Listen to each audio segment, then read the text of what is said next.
శ్రీకాళహస్తి నియోజకవర్గం 20,000 ఓట్ల మెజారిటీతో విజయ కేతనం ఎగరవేయబోతున్న బియ్యపు మధుసూదన్ రెడ్డి అని తెలియజేసిన వికృతి మాల పంచాయతీ ఇన్ఛార్జ్ వైసీపీ నాయకులు త్రిపురాల రామ్మూర్తి. స్వలాభం కోసం ఎలక్షన్ అయిన తర్వాత పార్టీలో చేరి చివరి దశలో పార్టీని ముంచి సొంత గుటికి చేరారు. వారి వలస వచ్చిన నష్టమేమీ లేదని ధీమా వ్యక్తం చేశారు. పోలింగ్ సరళి 80% నమోదు జరగడం పట్ల హర్షం వ్యక్తం చేశారు. కొంతమంది స్వలాభం కోసం అంబేద్కర్ పేరుతో చందాలు వసూలు చేసి భ్రష్టు పట్టించారని తెలియజేస్తూ ప్రసంగించారు. ఇది పెరిగిన దాని వలన ఇటు అంటే వైసీపీకి ఎంతవరకు ఓట్ బ్యాంక్ పెరిగి ఉంటుందని మీరు అనుకుంటున్నారు? మేము గత సంవత్సరం కంటే సంవత్సరం పెరిగింది. ఎక్కువ సంక్షేమ పథకాలు కూడా పెరిగింది. ఈ సంక్షేమ పథకాలకు సంబంధించి ఇప్పుడు మహిళల్లో ఇప్పుడు కూటమికి సంబంధించి ఎక్కువ పర్సెంటేజ్ వచ్చిందని మేము గెలుస్తామని వారు ధీమా వ్యక్తం చేస్తున్నారు. అదేవిధంగా మీరు ఏ విధంగా ధీమా వ్యక్తం చేయగలుగుతారు? ఏ విధంగా మీకు మీ బూత్కు సంబంధించి వచ్చిన పర్సెంటేజ్లో గెలుస్తామని ఏ విధంగా అనుకోగలుగుతారు? మా బూతులన్నీ మేము చెప్పినట్టువన్నీ చేసినాము. గత 2019 పథకాలన్నీ దానికంటే కూడా ఎక్కువ చేసినాం కాబట్టి మాకు ధీమా ఎక్కువ తెలియపరుస్తున్నాం, మేము గెలుస్తామని.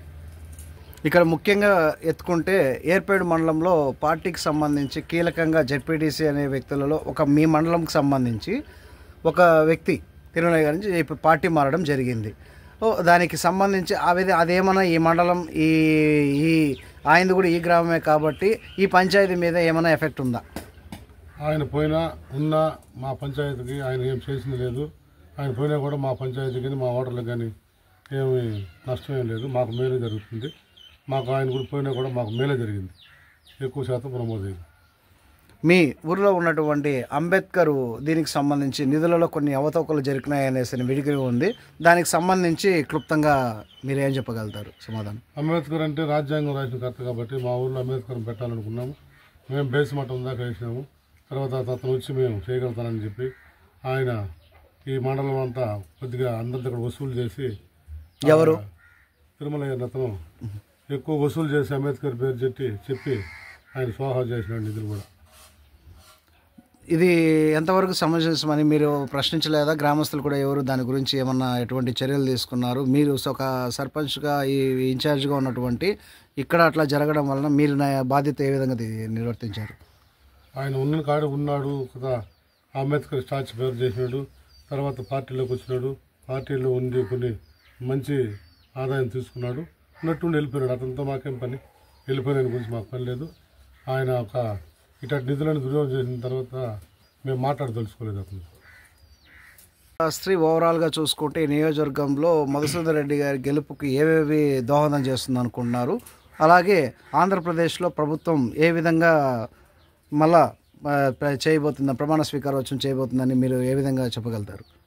శ్రీకాళహస్తిలో మొదన్న జగన్మోహన్ రెడ్డి సంక్షేమం బాగా పనిచేసినాయి.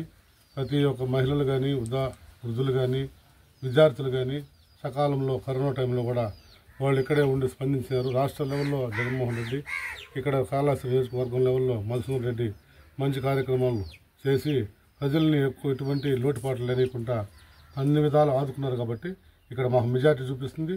మళ్ళా తర్వాత రాష్ట్ర స్థాయిలో కూడా జగన్మోహన్ రెడ్డి మంచి పాలన అందించాడు కాబట్టి ఆయన కూడా డోకా లేకుండా మేము రేపు జూన్ 9వ తేదీ ప్రమాణం స్వీకారము మా ముఖ్యమంత్రి వర్యులు చేయబోతున్నారు.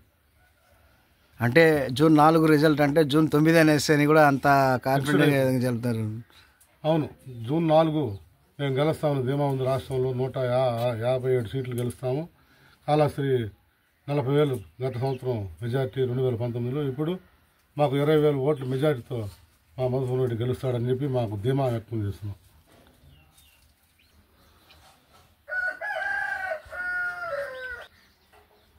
చివరిగా అసలు ప్రస్తుత రాజకీయ వ్యవస్థ ఎలాగుంది? నేటి సమాజానికి మీ రాజకీయ అనుభవంగా ఇచ్చే సూచనలు ఏంటి? అసలు ఒక పార్టీ నుంచి మారడం మళ్ళా కరెక్ట్గా ఎలక్షన్ టైంలకే మళ్ళా తిరుగు పార్టీలకు వెళ్ళడం అది ఎంతవరకు సమంజసం అని మీరు అనుకుంటున్నారు? అసలు ఆ విధంగా చేయడం వలన దీనికి వచ్చే లాభం ఎంతవరకు ఉంది, నష్టం ఎంతవరకు ఉంది?